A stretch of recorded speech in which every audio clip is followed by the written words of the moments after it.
hearing me.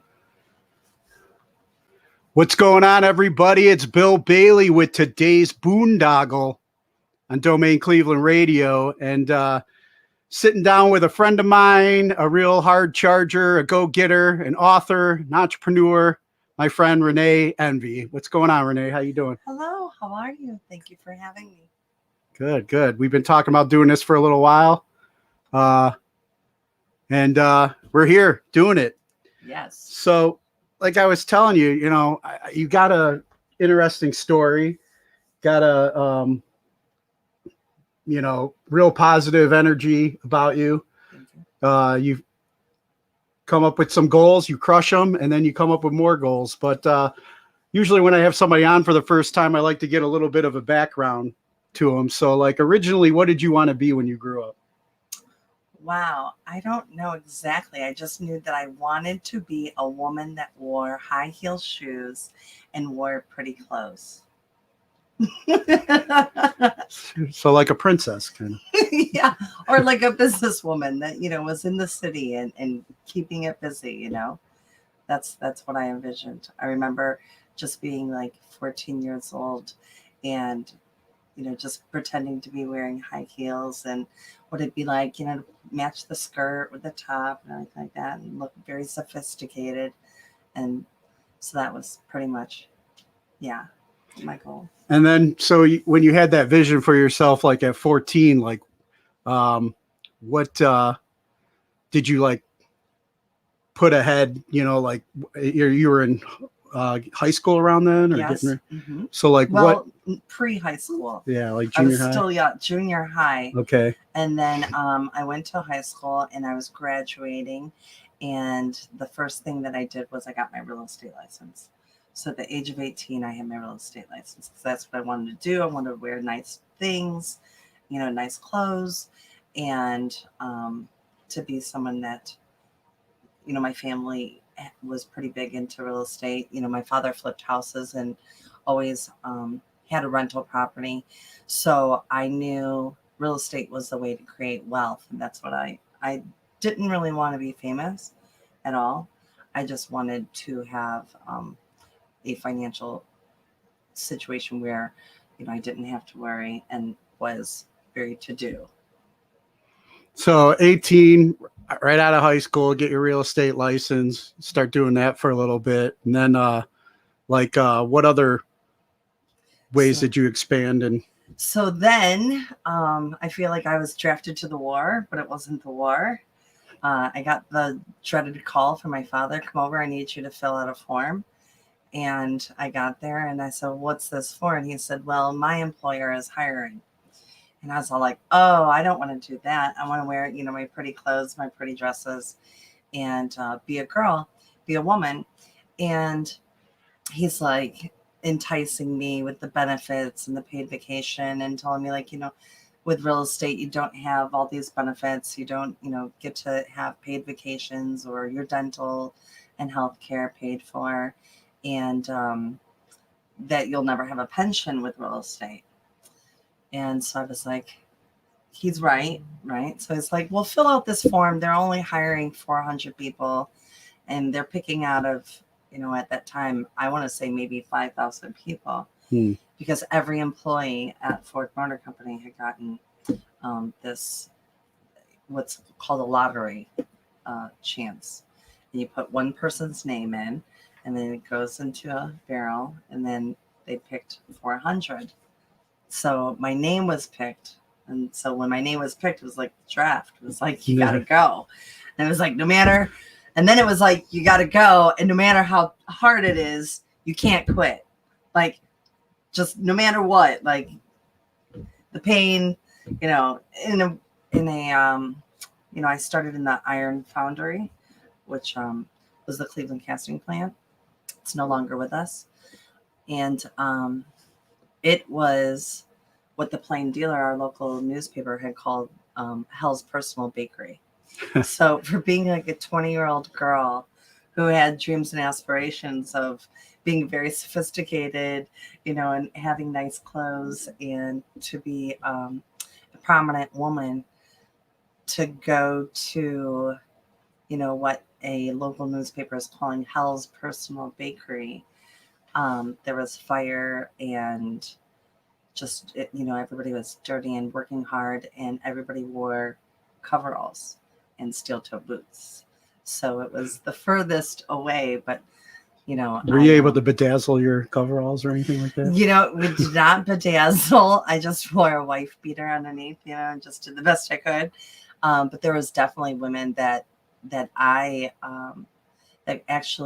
looked up to, because they're wearing, coveralls and steel-toe boots and gloves and hat and goggles, and they still have their red lipstick on. And I was just like, I remember just looking at this one lady like, wow, she has her lipstick on.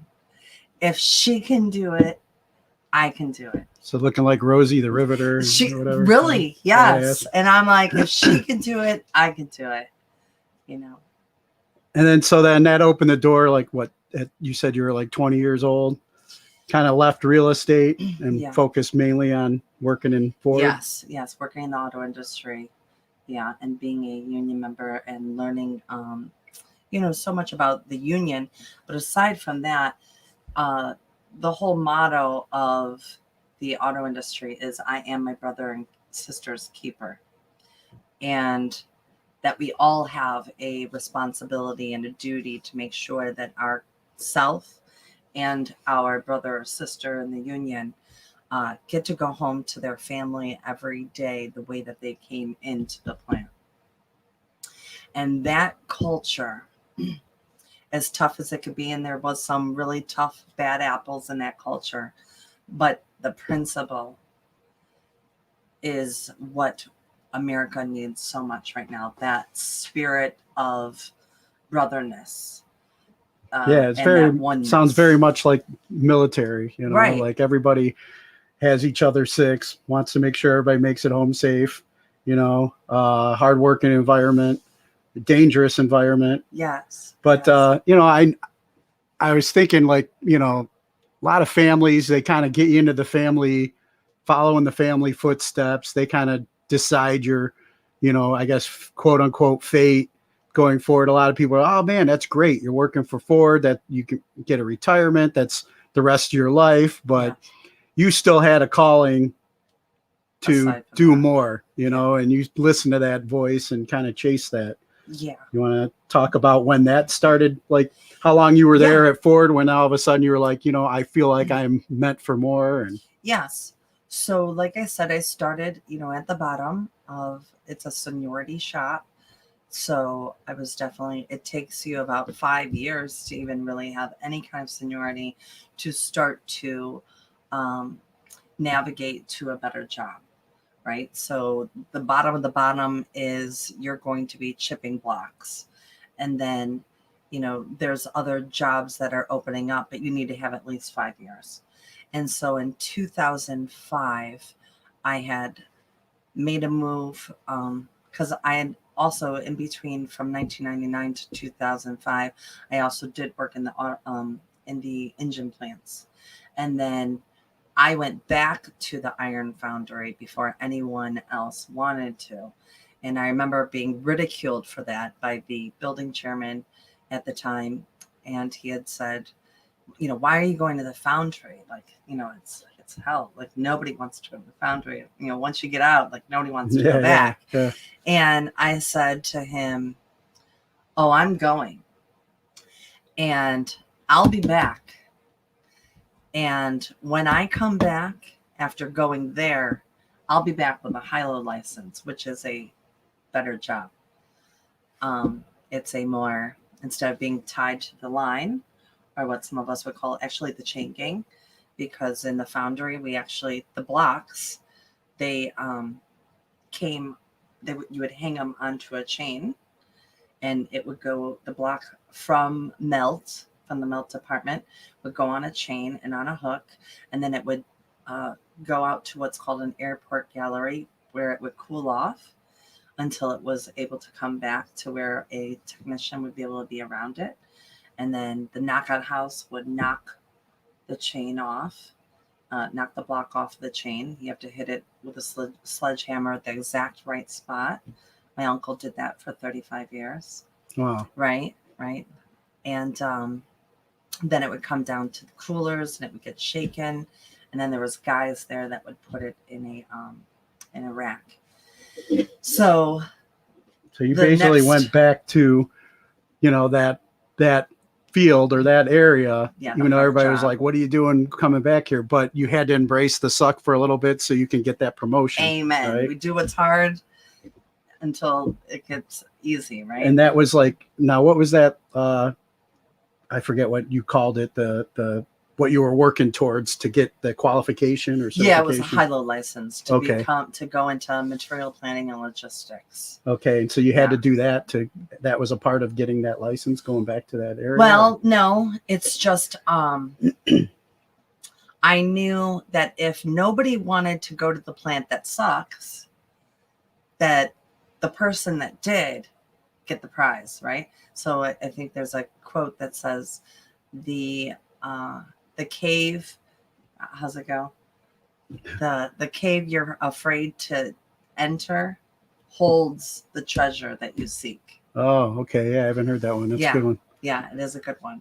So I had to go back to the suck, and I just knew that more opportunities would be there because no one else wanted to go.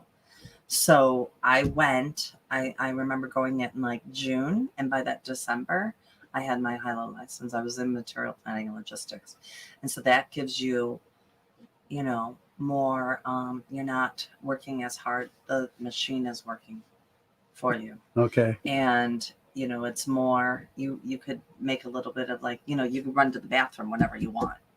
And that's important to me. It's really, should be important to anybody. You have no clue. Like some people have no clue. Like when you're in situations like that, like, it's 8 hours and, it's like, well, geez, how many times do I go potty? You know what I mean? Like you want to be on a job where you can just go whenever you want. Right. But it's not always the opportunity to be on those types of jobs.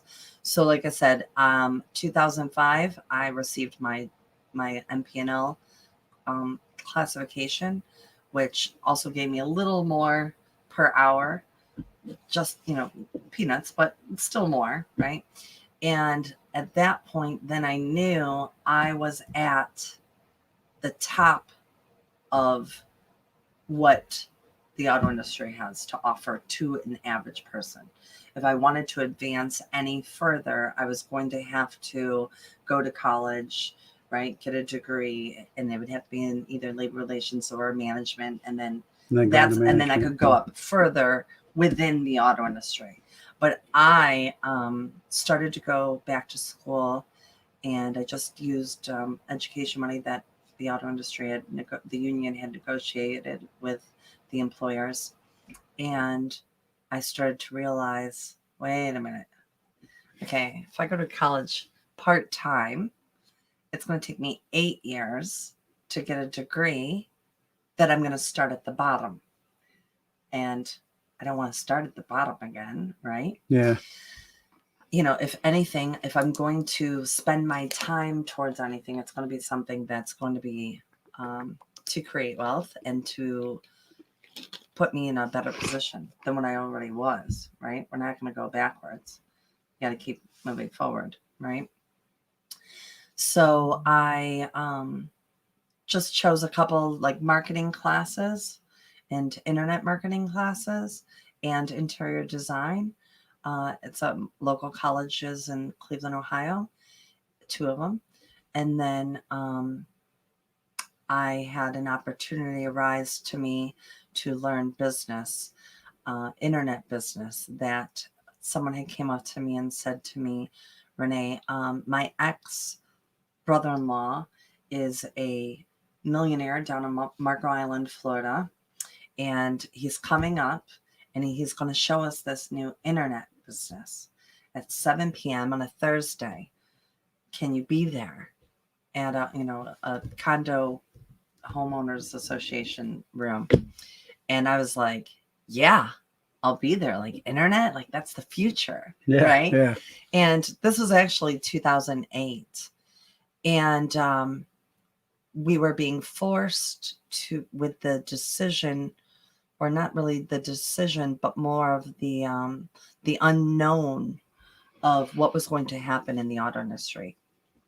So the iron foundry was slated by our employer to, and the powers that be, to close the iron foundry in Cleveland, which was the last gray iron foundry in America, and move operations to Mexico. So then I was like, well, I have to prepare fast. Yeah. And I don't have 4 years, and I don't have 8 years. I may only have 6 months. Yeah. Like, I have to find my next it. Gotta get plan B going. Right. I got to get plan B go. Exactly. I was all like, what? Okay. Yeah, I'll be there. Millionaire, Margaret Island. I'm coming. Right. Put my name on the list. And I remember going, and she was asked me what I thought about it. And I was like, well, I'm in. I don't understand it all, but I'm in. Like, whatever.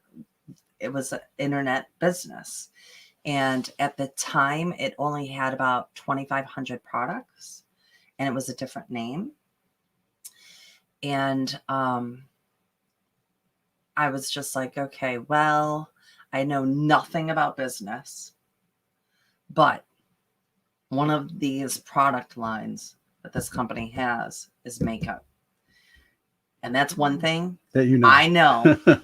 And my best friend, actually, she was my best friend since I was 14, since I was dressing up and wishing to be a sophisticated, prosperous woman. And she and I used to play, makeover, right? And she'd do my hair and she'd do my makeup. And then she'd take pictures of me in like a dress that my mom had just bought. And she ended up going into the makeup industry. And she made a career out of it. For 23 years, she worked with Lancome Cosmetics. And so she was like the makeup professional. So I remember being like, well, I could always recruit Jenny, and she'll be my business partner, and she'll know more than me. Yeah. Right. Yeah. And not only that, but that's an easy sell. Like, every woman, they want to feel more beautiful. And the person that's willing to love on another human and bring out the best of them out and have them show themselves like the most beautiful version of themselves that they could see, that was my drive. That was my hope. And it didn't matter about the money. It was like, that's what I'm going to learn. Yeah. And so I just started doing makeup, and, I went and got certified, of course, with Motives Cosmetics. And I just started to go do makeup. And I remember I had a friend, and he had high school girlfriends coming in from out of town. And he asked me if I would come and do their makeup. And I said, absolutely. And he would pay me and everything. I said, absolutely. That'd be like so great. And he goes, and if you could go out with us too, because we're older and I don't know where to take them.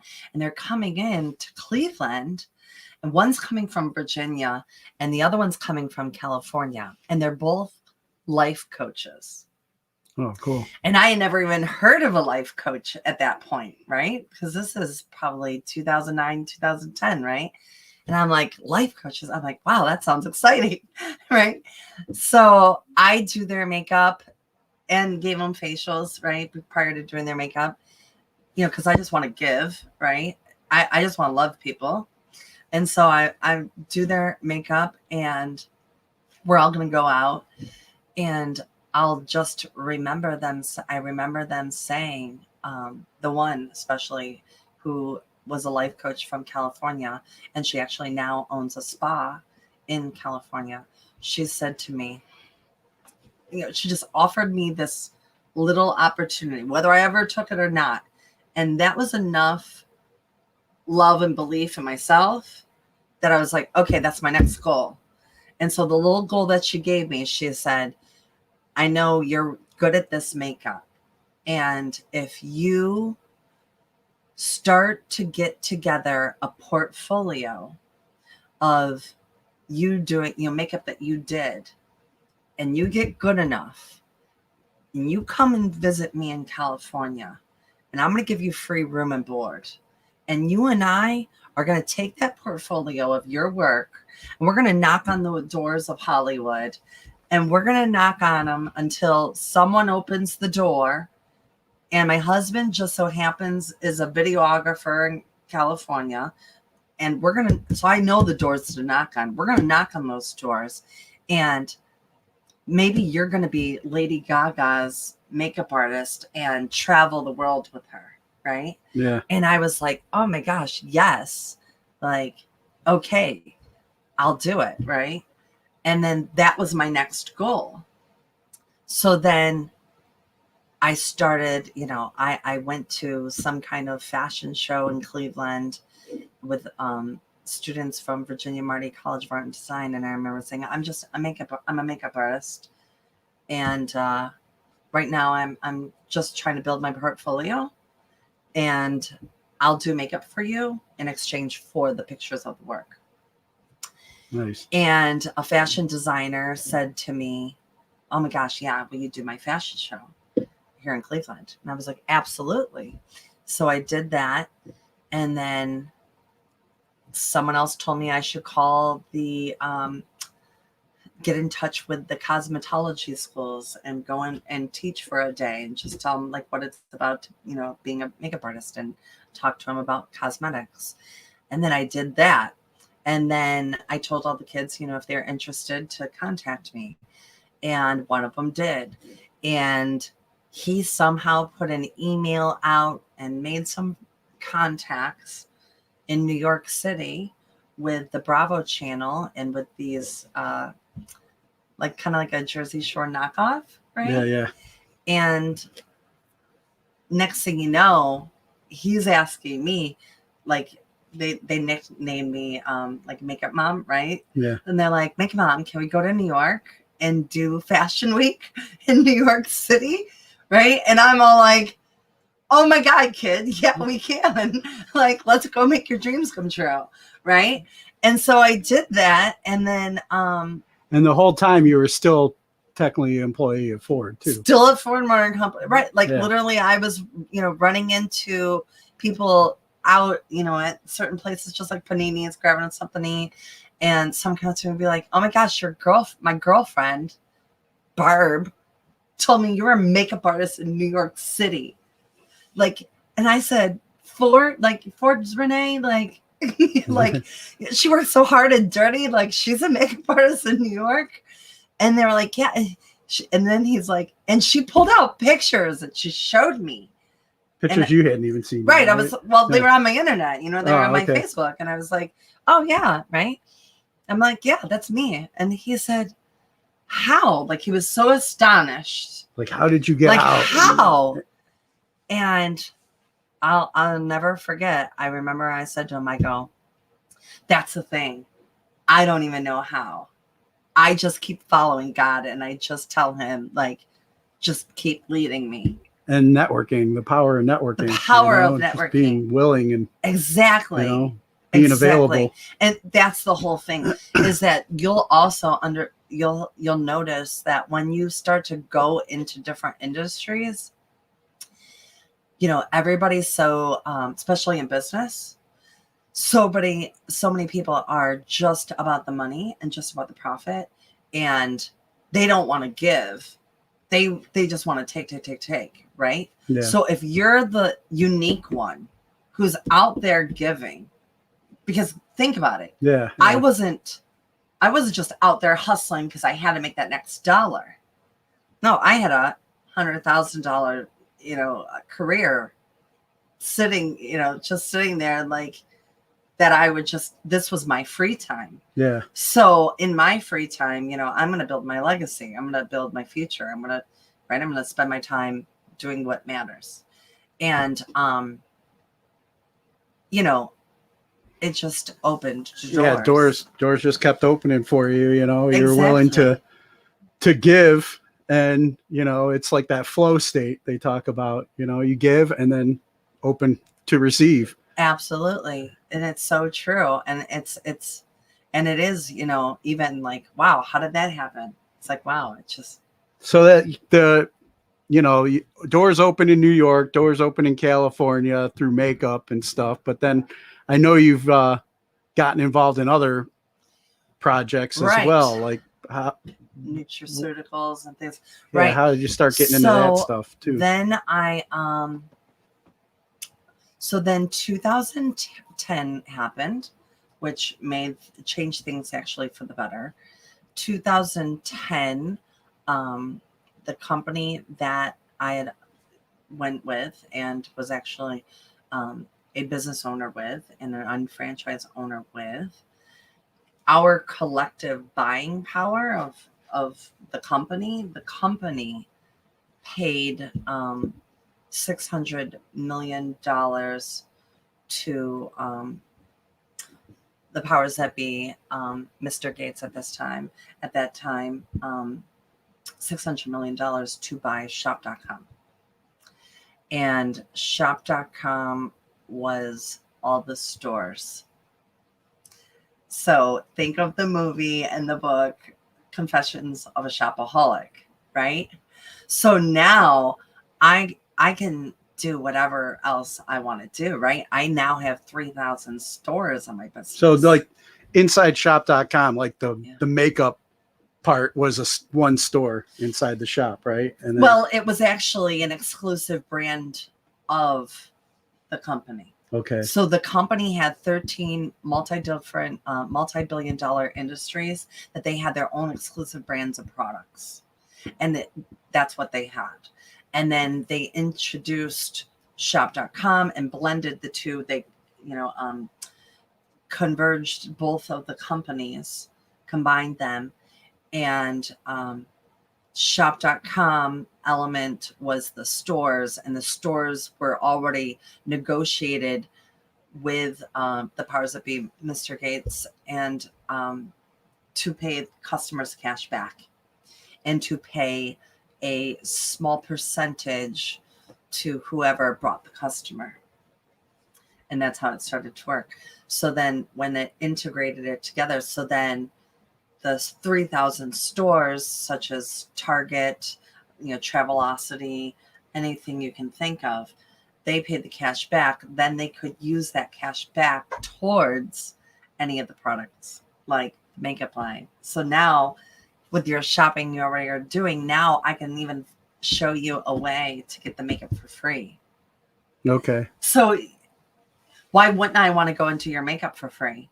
When I can, if I go and I do your makeup right now, think of it like this. If I just had the thought to just be a freelance makeup artist and I'm a hustler and I'm just trying to get that next dollar, right? That mentality, I would go and do someone's makeup and maybe I would get $30 or $50, right? I mean, if it's a wedding, you can charge $100, right? All right. But now you're one and done. You're one and done. I can't do your makeup for a wedding again. I'm never going to get that $100 from you ever again. Yeah. See? Unless you get divorced and have to get married again. Right. Yeah. But I'm only going to maybe get that $100 again twice. Yeah. Yeah. Right? Yeah. Where instead I could come to your house, I could do your makeup and, talk to you about skincare and just spend time with you, loving on you, making you feel the best that you can be. I don't have to charge you. I don't have to charge you a penny. Nothing. I can come and do it for free. Because guess what? There's going to be at least one product or two that you're going to want to have.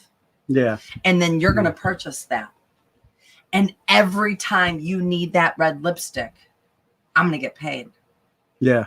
Okay. And so I think, and I truly believe, with everything that's going on, with the powers to be, and with how we've had so much overreach through institutions that have been in place, and that their decisions, you can totally see, like, it's just so in front of you.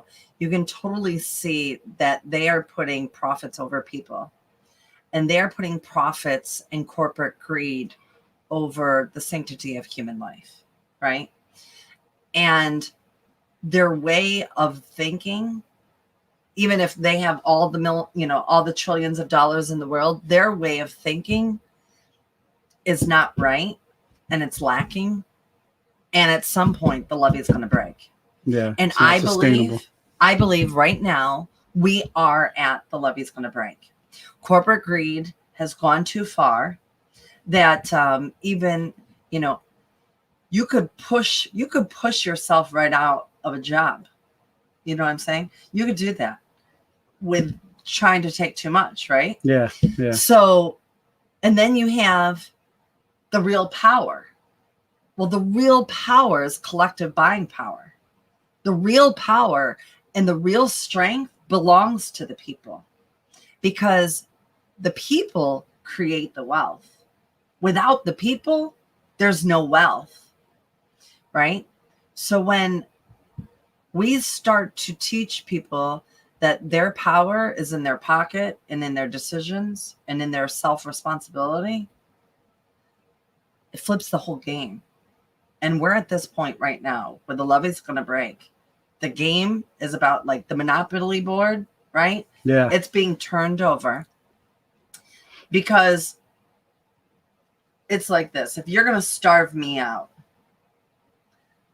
you're only going to starve me out for so long. I'm going to figure out a plan how to starve you out.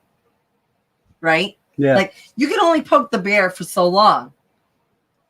When you poke the bear that one time, it only is going to take that one time.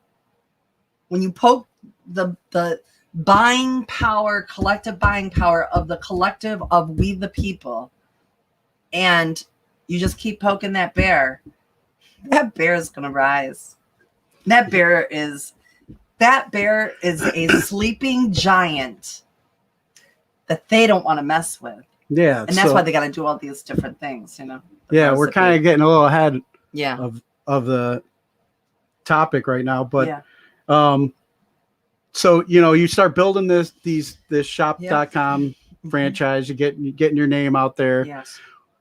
You also are an author. Yes. Like, when did you get to realize you wanted to put a book together, and like how did growing growing your online business get you to a place where you made this a reality?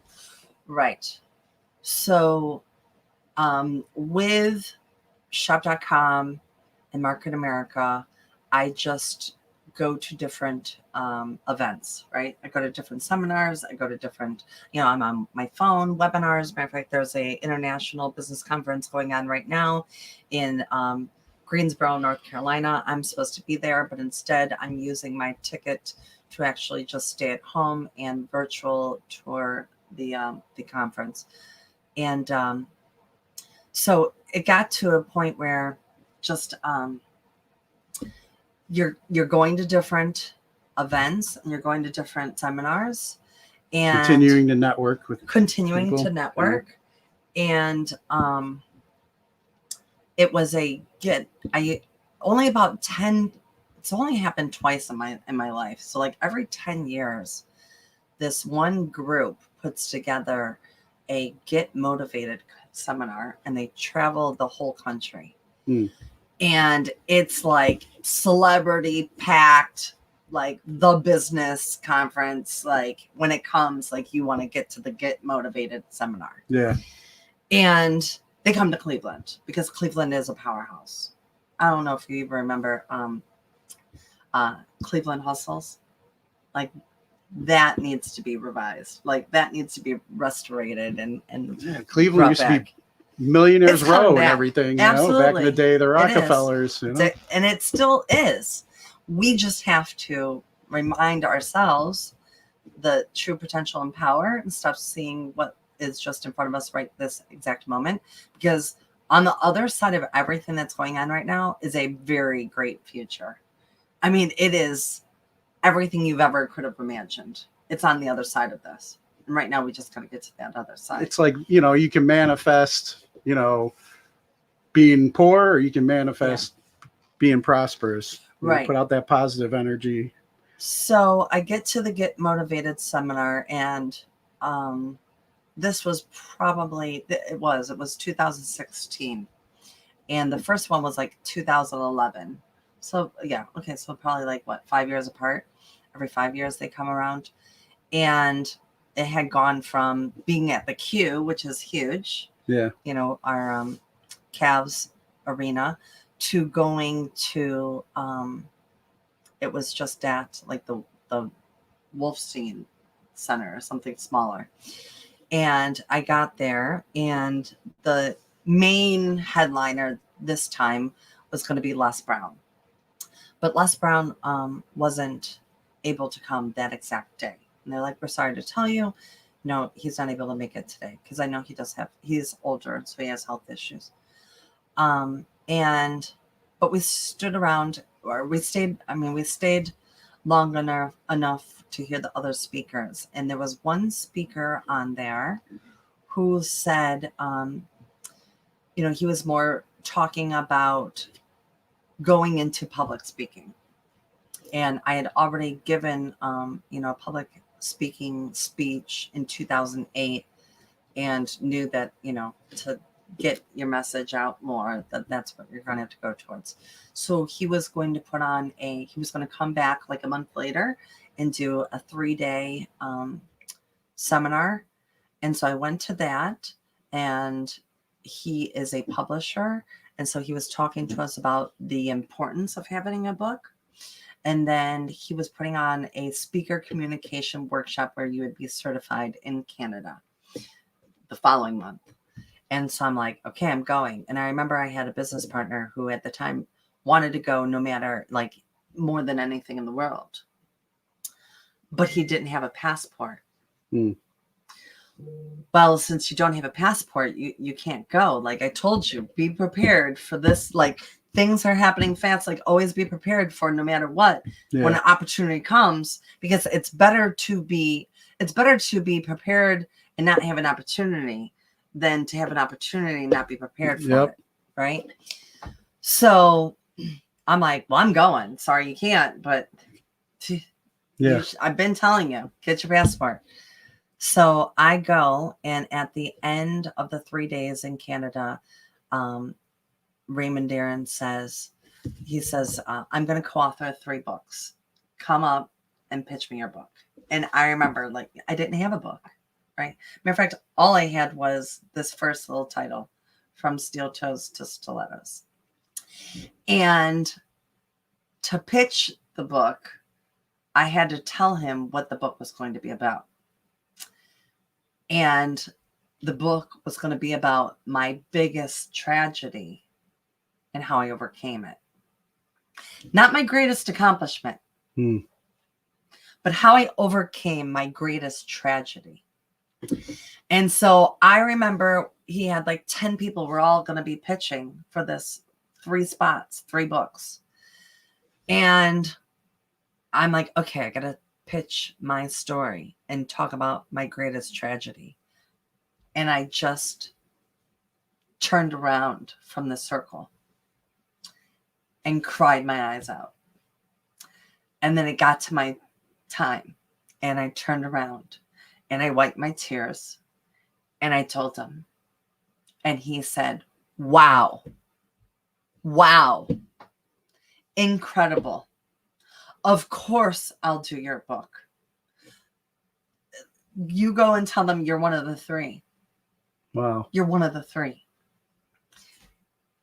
And I remember being, so grateful, and then being like, wow, I don't even know what this means now. Like, this changes so many things in my life.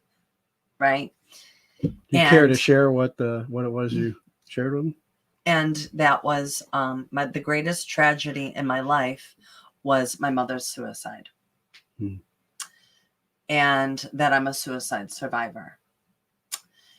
And, when he asked me, what's the title of your book, From Steel Toes to Stilettos? And he's like, and what's it about?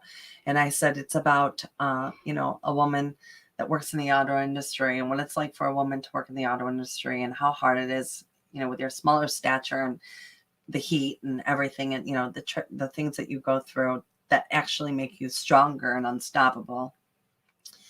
And then I found e-commerce, and that's my new my new career. And he said, absolutely, we, he knew the value, and so does Les Brown, because I actually got to meet Les Brown and have lunch with him and spoke directly to him about the cause. And Les Brown and Raymond Aaron both know the seriousness of suicide is ravishing our country up 300%. And so they both, God bless those men, because they've just showered me with belief and empowerment and love and graciousness, and know that I'm just, I'm like, how can I explain it? Like, like when Ariel, she first got her legs from being a mermaid, right? She's trying to walk in her legs and they're like brand new to her. Like, that's what it's like to step into the spotlight, or, any kind of name recognition. It's, for me, I feel like a fish out of water, right? Like, I just want to be, somewhere else and just focused on everything great, and so they've actually, helped create this and help make my dreams come true. It wasn't even like a dream. Like, how can I explain it? I just never, like, we've already talked, like, never did I say, oh, I want to be an author. Never. I just, the opportunity was presented, and the only thing I did was I made a promise to God. I said, God, this is so hard. This is my hardest tragedy. I've never felt so alone in this life, right? Being single and no children at that time, and just being like, just lost my mother. And I just remember saying, however great this tragedy is, there's a bigger purpose and a greater victory in God's name on the other side of it. And I just got to get to that. And I don't know what it looks like, but when the time comes, God will show me what he wants me to do with this pain. And I don't know what it is at this time, but I'm going to get there. And then I got to say to Raymond, I didn't think it was going to be a book, but here it's a book. Yeah. And you share that story in the book. And it's another way to reach people that may be going through a similar valley and inspire them with hope. I know that that's a subject that's like very near and dear to my heart too. I lost a nephew to suicide. Yes. At a young age. It devastated our family. So and then being a veteran, we lose so many of our population to that. Yes. So it's definitely something I can relate to. And, yes.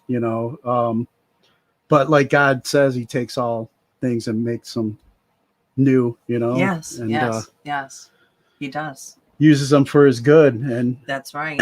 And no weapons formed against us shall prosper. Yeah. And I'm just like wondering, like, so you started through that process, putting this all together and putting this book together. These men supported you getting this out.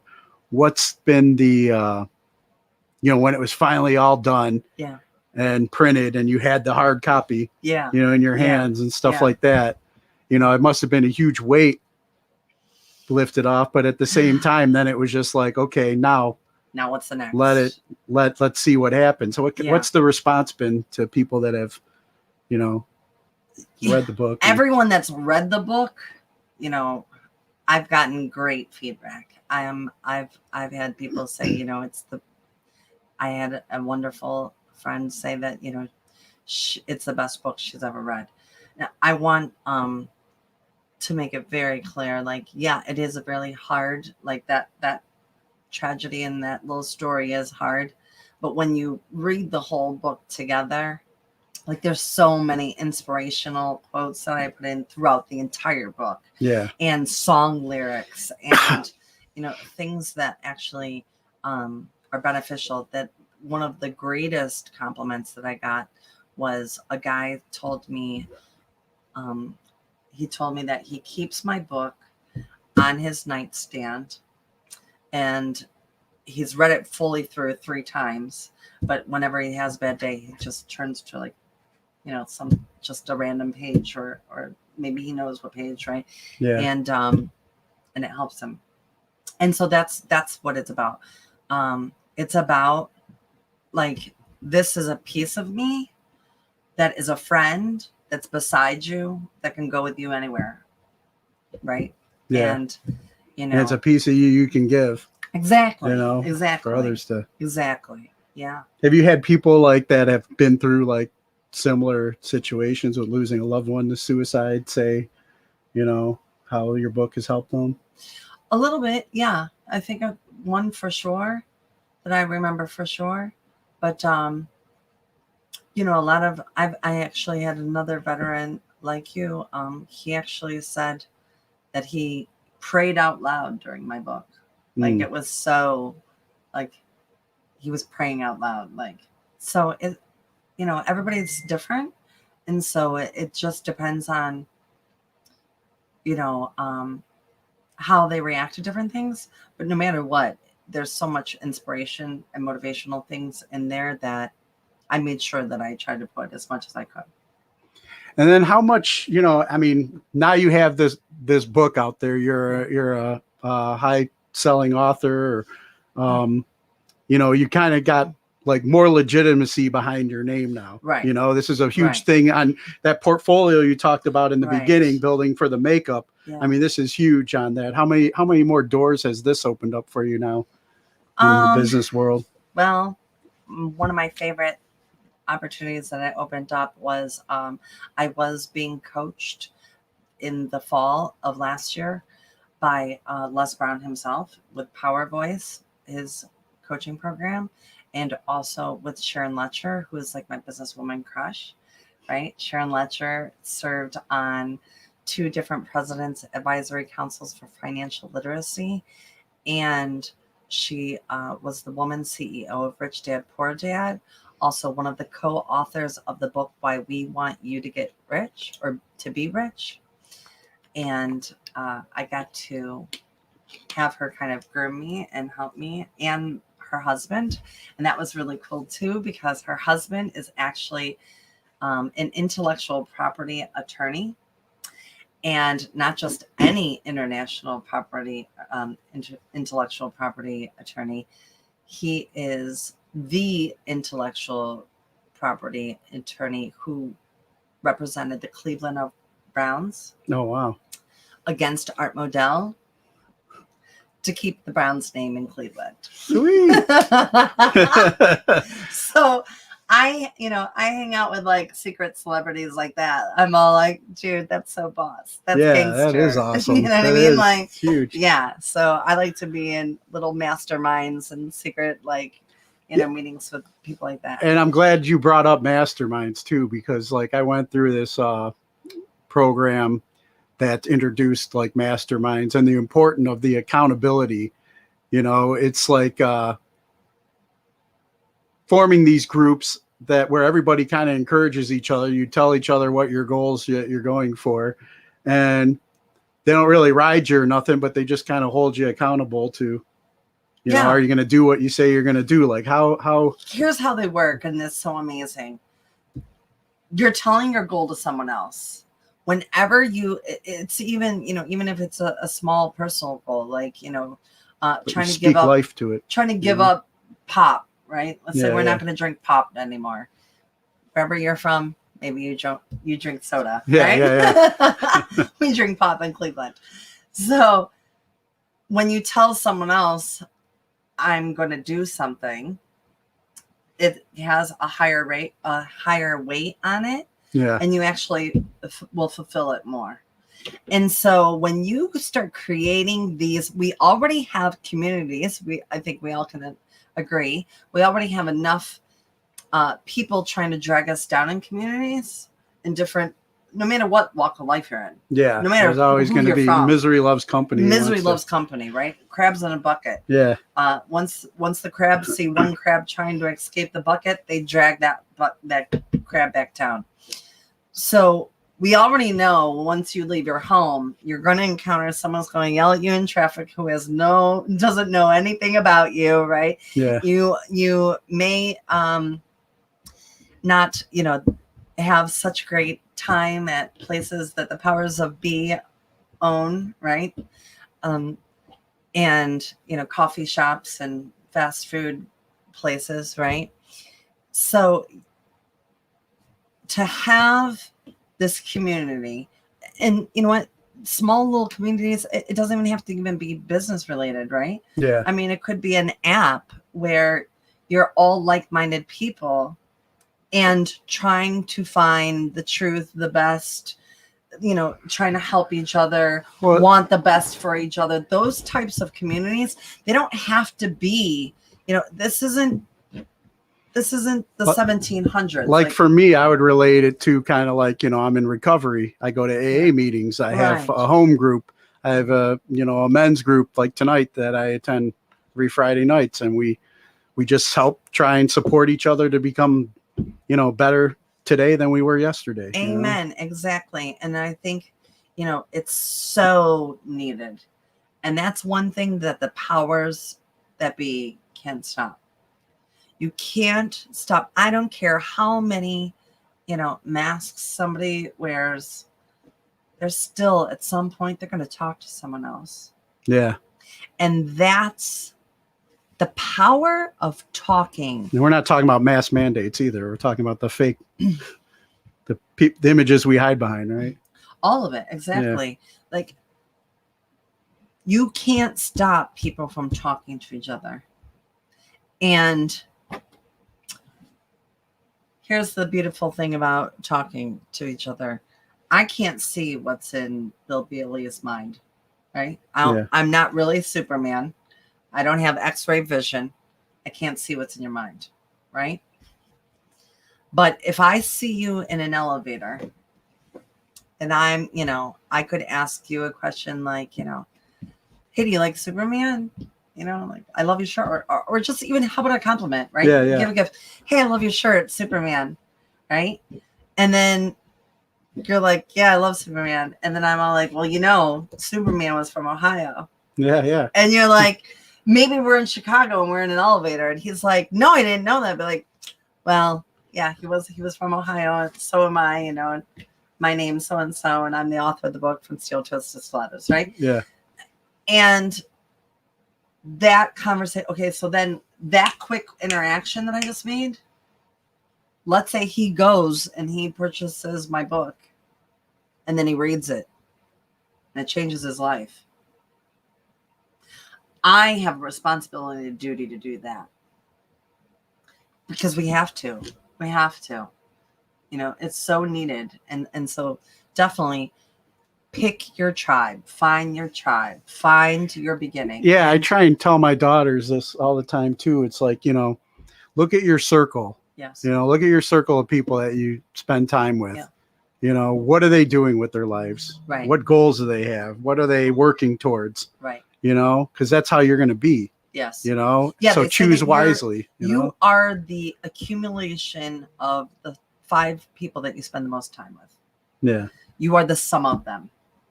If all 5 of your friends are millionaires, at some point you're going to be the 6th millionaire. Oh, yeah. If all 5 of your friends are not, are impoverished or making bad decisions or going to the bar every Friday, you're going to be the 6th person going to the bar every Friday. Mm-hmm. And guess what? You can do that for 10 to 15 years. And then you're going to wake up one day and you're going to be like, where did 10, 15 years go? Oh, well, yeah. I went to the bar every Friday and drank mind erasers. And that was me. I did that, unfortunately. I look back. So did I. I'm not any better than anyone else. But then, I can only sit there and dwell on what I did, for so long. And then I had to start saying, well, today's a new day. That's right. That's right. It's not too late to try and be better. Right. Which is another thing that kind of like connected us. Yes. And our friendship. And, I know like some of the projects that you're working on right now. Yes. Care to share with the audience some of the things that you're... So we are growing the Real Rich Revolution, and it's going to be why I want you to get rich, all the different reasons. because I need all of us to want to prosper and help each other prosper so that we can take back our power from the powers that be. Like I said, there is no greater power than we the people, humanity. Without people, just things aren't as great, like the power of the people, the power of a conversation, the power of a meeting, the power of an opportunity all changes your life. And it could be like that. One meaning, one connection, one first impression can be the door that opens up to create something of a completely new life for you that you've never even imagined. Oh, yeah. And so, I'm getting more content out, and we're growing groups such as I have secret groups like The Apprentice, and we're building the Real Rich Revolution. Also, I'm on the Real Rich Revolution is on Telegram. We're building up different social medias than what normally was, because like I said, I believe that we're at a paradigm shift where the levee is going to break, and it's going to be at some point everything different. Like everything that was isn't going to be how it was, and things are going to be, the future is bright. The best is yet to come. The best is yet to come. And you can reach me at RaNae360.com, and they can purchase the book or do anything from there. Connect to my different social medias. I'm going to be connecting, hopefully, the other new social medias to that platform. And we all are kind of, I believe that we're all in a position where, we're learning how to use our sea legs again, right? Okay. Yeah. And so, to kind of like take all your content and have to move to a different platform, because of different powers that be, we're taking back our power, and we're going to identify companies, products, and services that have the best interest of all of us in mind. Companies and products and services and people that are putting people and the greater good above people, and above profits over people, or the corporate greed. Now, I saw a video that you recently did that caught my eye, because I've always been like an X-Files guy, and I seen this thing called UFO, yes, in this video, but it wasn't the UFO I was thinking it was. You care to talk about that? Yes. So I am a UFO, and I have many friends that are also UFOs. We are UnFranchise owners, and that is with Shop.com. It means that you're a business owner, and it's called the business itself is called an UnFranchise because it's something that's never been done before. And that's why we're UFOs, because it's never been done before. There's never been a shopping annuity. Rich Dad teaches the principles of how to invest and how to go from, if you ever read the book, Rich Dad, Poor Dad principles are, what do the rich do that the poor don't? And what can the average employee do to step into entrepreneurship, into investing, into big business for themselves and for their family? And Shop.com has created the platform to do that. And it's the power of our collective buying power. And just to kind of give you an example, right, of how this all works and how we're all connected and why we have to do things this new way. Okay. Someone may watch this, right? And they may be like, wow, she, kind of knows a thing or two. She must be really smart. And, she knows this much, and she started in 2008, and here I am, it's 2021. I have to start, I don't know nothing, right? And here's what I know. In all of this, I've made a lot of mistakes, and I did, I searched for this and that. So I already kind of navigated it for you. Yeah. All I'm asking you to do is kind of take my hand and go with me. Go with me. And it's places, there's people that literally you can't take them to a ball, like you can't get, this isn't for everybody, right? Yeah, Some yeah. people, I remember they don't want to go. I would And it's see like, some of your pictures about going to the ball, and I was like, "What's the Yeah. ball?" And I'm like, "Can I go with you? I right, can. it's I can the clean UFO up. ball, right? I have other things other than my Superman, Yeah. basketball jersey. No, to but put I on." mean, and it's not that they don't want to go to the ball, and it's not that they don't want to put on a suit. It's that they don't know what it is or where they're going, and they'd rather not go somewhere they've never been. Yeah. That's the Step fear. out of their comfort zone. Yeah. They don't want, it's the fear that holds them back. False evidence appearing real. Well, if I go there, this might happen or this might happen. You know what? What are they going to think about me? That's what I'm saying. Yeah. Come with me. Nobody's going to hurt you.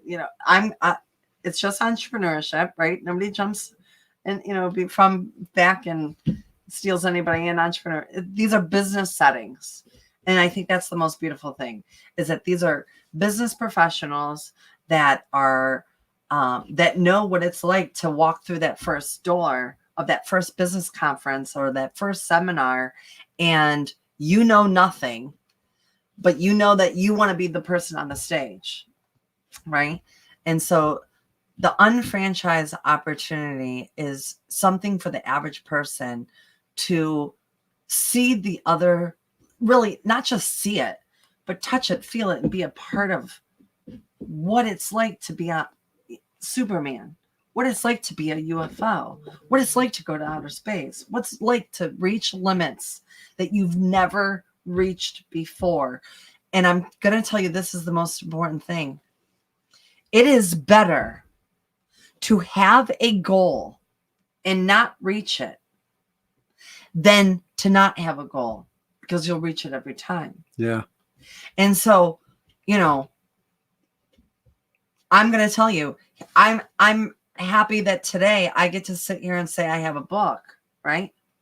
But guess what? There was 2008, I didn't have a book. 2009, I didn't have a book. 2010, 2011. All those years I sat there just like every person that's going to start today. I didn't have a book either. I walked in the door. I found people that believed in the future and in my potential more than what I had to offer them. And so I want to offer that UnFranchise opportunity to anyone and everyone that I can.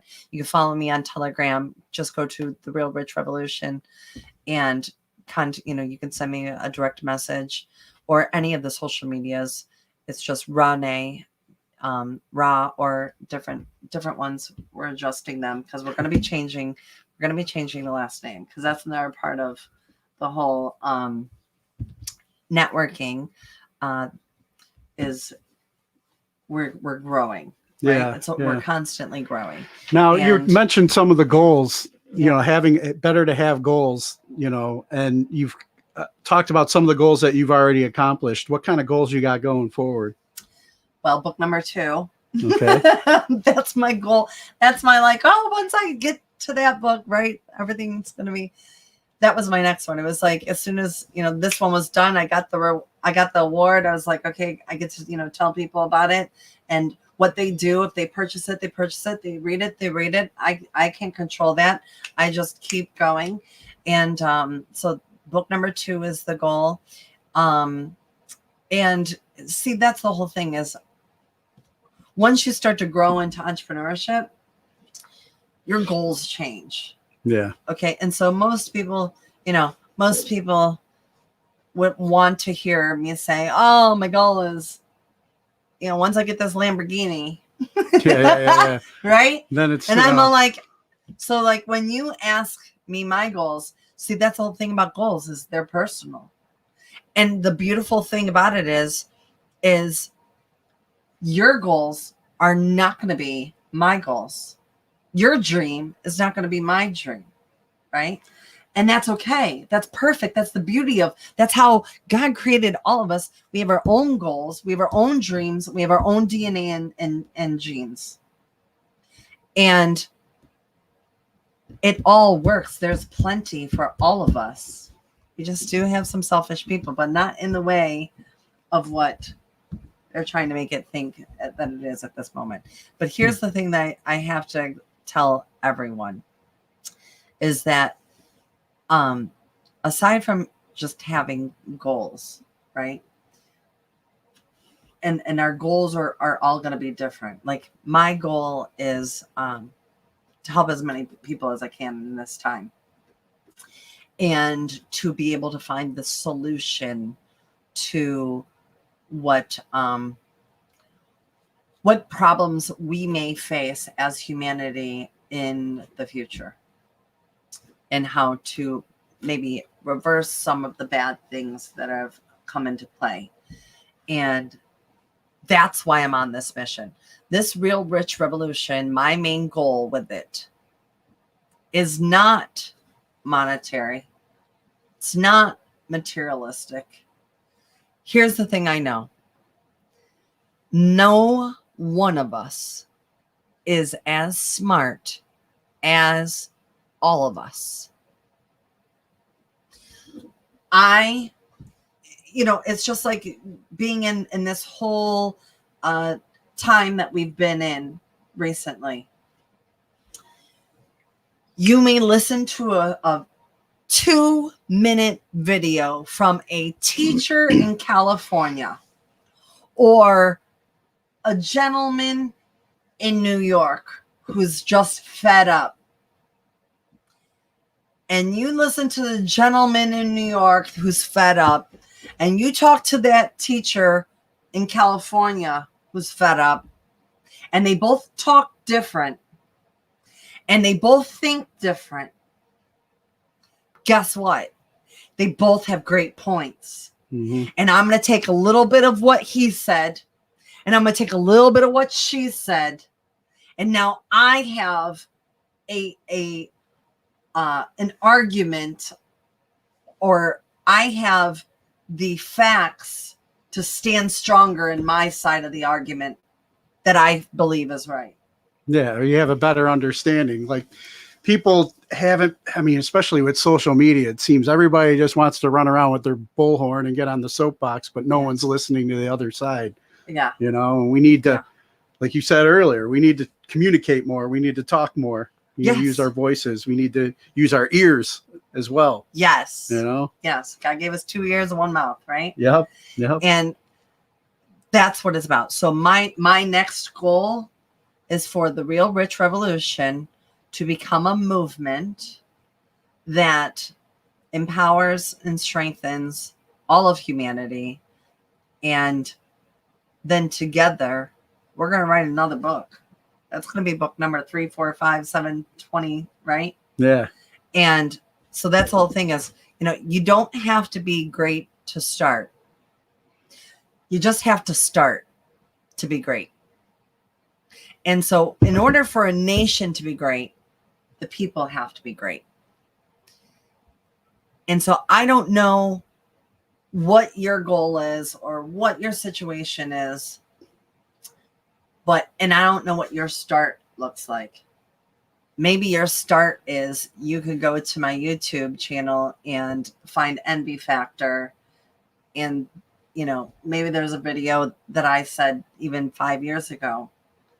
That's your start. Maybe you're going to read a book. That's your start. Like, it's up to you to build your future. And I'm just trying to help to navigate those that I don't know. I don't know where they're starting. I don't know their situation, and it doesn't matter. Because every single one of us can bring something to the table, even if it's just saying you don't know, but you want to be part of the Real Rich Revolution because you know that you have to spend to live. So if you're spending money anyways, why not pull your money together so that we, the people, can create the Real Rich Revolution, take back our power, right? So there's no way humanly possible in my entire lifetime that I could spend $1 trillion. There's no way. No. There's no possible way that I could spend $1 trillion. There is a possible way that I could create and make $1 trillion. I could figure that out. I could reverse engineer any business that's the top of the top, figure out how they did it, and start to, and probably even figure out a way, because now it's been 10 years, 20 years with the power of the internet. I can figure out how to do it faster and easier than they did when they first did it. Right? Yeah. Like the powers that be that we think are above us right now, they all still had to climb to that level.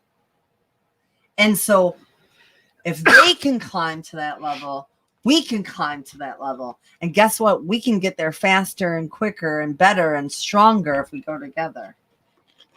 Amen. And take back our power. Oh, yeah. Right? So, like I said, there's no way that I could spend $1 trillion in my lifetime. I can find out a way to create and make $1 trillion in my lifetime. But then I'd rather take back the power of the $1 trillion with the power of the people, make all of us great, and then once we're all rich, I don't have to pay those taxes. And that's what it's really about. It's not even about how much you make. It's about keeping what you make. Yeah. Keeping what you make out from taxes. Yeah. And that's the hard, I think that's the mental change. If we change one thing in your brain and thinking with this podcast today, I hope it's that you know that you have the power to do that. Yeah. And that's a whole nother topic for another episode. Yes. But before we get ready to wrap up, we went over a little bit about what you wanted to do, but I'm open. But let me ask you some of the questions I normally ask guests that I have on here. Okay. Music. Usually I'm a big music fan. I usually have a lot of musicians and stuff, that I talk to on here. So I always ask this: who's your top 3 musical artists? Really? My top 3 musical artists? Yeah. Okay. That's a tricky question because I love so much music, and I love music that you probably wouldn't peg me as loving, right? So I am I'm everything from, rap, hip hop, 80s music, love 80s music, right? So my top 3, I don't know if I could say a top 3 at this time, right? Because, that goes into also not just loving their music, but also loving the person that they are. Yeah. And person behind it. I think we all can agree that some of our idols that we have held, or some of our people that we love their music. They've kind of shown some true colors, and I still love their music, but not what they represent any longer. And so I have to say this though. If you asked me my top 3, I probably won't say 3, but I will say that I still forever love Michael Jackson and Prince. Yes. And those two, I if we can bring those back, or when I see them in heaven, I'm still going to love them. Nice. Michael Jackson was actually the first person I wanted to marry. Oh, yeah? Yeah. Yeah. When I was 5 years old, I remember my grandpa, he said to me, I was 5 years old, and he thought he was teasing me, right? This little whatever. He says to me, RaNae, you keep drinking that chocolate milk and you're going to turn black. And he thought he was teasing me, right? And I was like this. I was like, oh, I hope so, Grandpa, because all I want to do is marry Michael Jackson. Right? And he must have been drinking white milk. Exactly. Completely. And I'm telling you, I saw his face. I saw his eyes pop out. And he never teased me about drinking chocolate milk ever again. And I carried that wisdom of whoever says anything to you to know how to throw it back at them. I carried that all the way throughout my entire career, and I still have that. Nice. Yes. Now, is there particular song that you feel has inspired you that you can always go back to and play? That's one of your regulars if you need that extra motivation or. Well, I love so many of them. So many of them.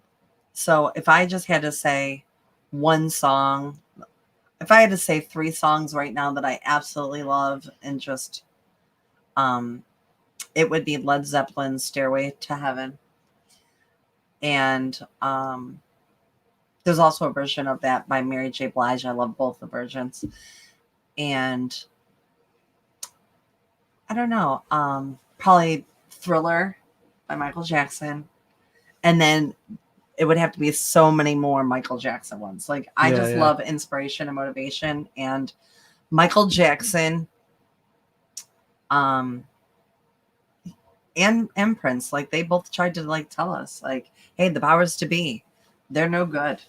Yeah. If you remember, it was a doctor who actually killed Michael Jackson. Yeah. And many great others too. Yep. And it was right around after the time they started speaking up about things that about the powers to be. Powers to be didn't want them speaking about. Yeah, exactly. Yep. Yeah. So what's the last book that you read, but you can't say yours? Okay. Think and Grow Rich. Okay. I actually was just part of the Think and Grow Rich Mastermind and the recording of a video series for Think and Grow Rich with Sharon Letcher and Greg Reed of the Secret Knock. Yeah, so we did that to create the course from October of 2020 until really the beginning of January. I think it was that it went all the way through to, or maybe before December. Yeah. Nice. And then what's something you want to do to be better today than yesterday?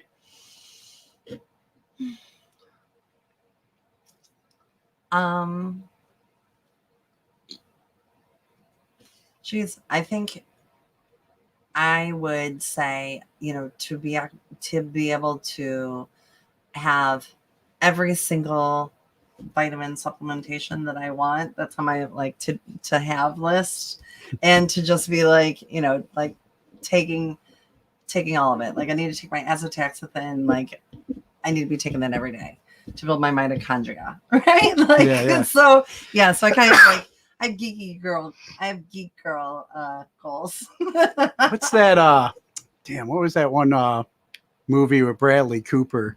And he took that like vitamin that totally gave him like heightened his senses and whatever. Right. Kind of like damn, I can't remember the name of that the movie right now, but it was pretty sweet. It reminded me of like like the Nutraceuticals and the people that are biohack or whatever. Exactly. Taking the right so stuff to make you your peak performance.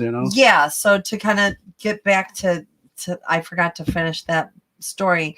So I was building a networking, and I had a doctor who's actually a bodybuilder who contacted me about Shop.com in 2014. Mm-hmm. And she said to me, "Hey, RaNae, is this business anything that we can actually a doctor could do?" And I was all like, "I'm so glad you came, Dr. Adriana, because guess what? We have a whole division just for doctors, but I know nothing about it because I'm 100% honest with you. Like, I'll tell you, I don't know something, I'll have to find out, right?" Yeah. And I said, I don't know nothing about it, but I know someone who does, who can help us. And so I contacted another one of my millionaire friends in Pennsylvania at the time and said to him, "Hey, I have a doctor who's interested in Shop.com, but mainly because she needs another source of income and she wants to create her own practice. And she can't do that within the guidelines of the powers that be of her industry," mm-hmm. which is she was a foot surgeon. And so we need to teach her the nutraceuticals, and I know nothing about it. And I'm not certified, so I actually can't even really bring her into the business. You have to make her a UFO and put her into my organization, because you have to be certified to work with doctors within Shop.com to actually create, to actually recruit doctors. So her and I went together in 2014, June of 2014, to Chicago to a 3-day conference seminar. And then at the end of the 3 days, you take a test in nutraceuticals. And if you get at least 70% on that test, then you get a certification from Nutrametrics and you're able to work with doctors. And then you have to but you have to learn there's like a secret way to do it because it's not easy to get into the door past what they call the gatekeepers. The gatekeepers are there to keep you out, is what they, that's the truth. It's just like going into any business, right? Like you're going to be the first person at the door. That's the gatekeeper. And so with doctors, it's really difficult to get past the gatekeepers because a lot of the healthcare system doesn't even recognize nutraceuticals. Yeah, they're 100% pharmaceuticals and nutrition in general. I mean, they I think don't. they have like maybe an hour when they go for their doctor degree, MD. They're not even license. educated in it. Yeah, because this is a system ushered in by the Rockefellers. Speaking of Cleveland, right? This is a system ushered in by the Rockefellers. This is how he ushered it in before you were born, and this is how it is, and it's not going to change. And these doctors know more than you, and that's it. And you're like, hold on a minute. Tide's changing. The levee's breaking. We're getting more and more doctors that are saying, hey, I don't want to be a foot surgeon anymore because I don't want to keep going in this direction. Yeah. I want to have my own practice. I want to have my own. So think about this. If you're just the most amazing average American, because every American is amazing, right? It was our God-given right by the thing. And you're just sitting at home and you're like, wow, I don't even know where to start. Well, guess what? None of us ever did at some point, right? Mm-hmm. Like these doctors, they had to start somewhere too. And when you start to get to what their education is, their education came down from someone else who thought they were smarter than them. Yeah, who wrote their curriculum, and then they probably funded their research, and then they didn't even question anything because can't get through college questioning the professors. Nope, you can't even. Right now, things are, you can't even question your own job, right? Like that you've been doing for 22 years. You got to rewrite the answer they want to hear. Yeah, exactly. Right? Whether you believe it or not. Exactly. And so it's all getting shaken up. And the cream of the crop is going to rise. And the cream of the crop, I believe, the greatest jewel that's overlooked, the diamond in a rough. The diamond. I am looking for, my goal is to look for the diamonds in the rough and for us to shine brightly and to overturn what has already happened, because we can't change spilled milk, right? We can't pick it back up. Yeah. I mean, you can't drink it, right? You don't want to.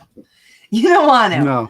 But we can create new opportunities like the UnFranchise UFO opportunity and just take the first step, So I wanted to ask you another question that I normally ask people. Three people who've inspired you or you can credit for making you the person you are today. Well, I'm going to give you the real answer, and then I'm going to give you the also answer. Okay. And the real answer is God, my mother, and my father. Those three. My father was hard on me, so he made me better. He pushed me to do things that I wasn't comfortable to do. He made me better. My mother, again, forced me to do things I didn't want to do, right? Made me do the hardest thing I ever had to do, and made me better for it. And God, whew, he's still working on me. Oh, yeah. Both of us. You know? And then if it was, you know, people outside of those three who are the most in my life and should be of everyone's, then it's going to go Raymond Darren, J.R. Reidinger, and probably Les Brown. Nice. Yeah. And then here's one of my favorite questions to ask. It takes everybody back down memory lane. But what was your favorite toy as a child? My Cabbage Patch dolls. Cabbage Patch, yeah. My Barbie dolls. And I can't think of what it's called right now, but it had like this special belly that I could kind of see, like, and it had like, so it was kind of like a little alien, but it was a really cute alien. I know it was an elf because I also had an elf doll. Yeah. I want to say they were called like the weasels or something, like the wuzzles. Something. Yeah, I don't remember. Something. I'm going to have to Google it. Yeah, now. yeah, I have to look it up. Great question. And then any message that you have for our military members currently serving overseas? I know we recently just have been dealing with a lot of tragedy yesterday and stuff, losing all those Marines and stuff. But, you know, they even when this stuff's not in the news, there's people that are over, you know, in different places doing what they feel is right for us back home here. Yeah. And I usually like to let them know they're not forgotten. No, not only are they not forgotten, I want to say hurry up and get home. Like now. Hurry up, get home. You are important. We need you at home. We love you. And don't worry about just you get home, and don't worry about a job. Figure out just getting home. Like, you're more important than any job or just a single mission, right? And especially just we need them home. Yeah. Now. Period. Need to gather all patriots. I know. I wish I had a plane, right? Yeah. Like that's the thing. It's like my mission, my goals are things like we have to have better resources for ourselves to go and do the right thing, because we, the people, the American, I'm not talking about what side, because that's done. Okay. Both sides are not doing what's right. So we, the people, the Americans, that what is already inside the average American is so important. That's the diamond in the rough. That is like every American would really do the right thing. And we just need to build the real rich revolution so that we have the resources so that we can. If me and Bill had a plane, it would be right here at Cleveland Hopkins Airport. We'd be getting on it right now. We'd be going to get our men and women, period. So we're praying that God does that at this time and bring them home now. Now. Amen. Well, RaNae, I'm glad we got to finally do this. I know. I can't wait to do conversation. it again. Yeah. Now that you are introduced to the Boondoggle virtual audience, we'll definitely have to have you back. I know we've talked about a lot of other projects we want to work on and make happen. So we'll there will be more to come, to be continued. Yes. Thank you so much. I appreciate you. I appreciate all of our listeners, and I hope you make a great day for you and your family. All right.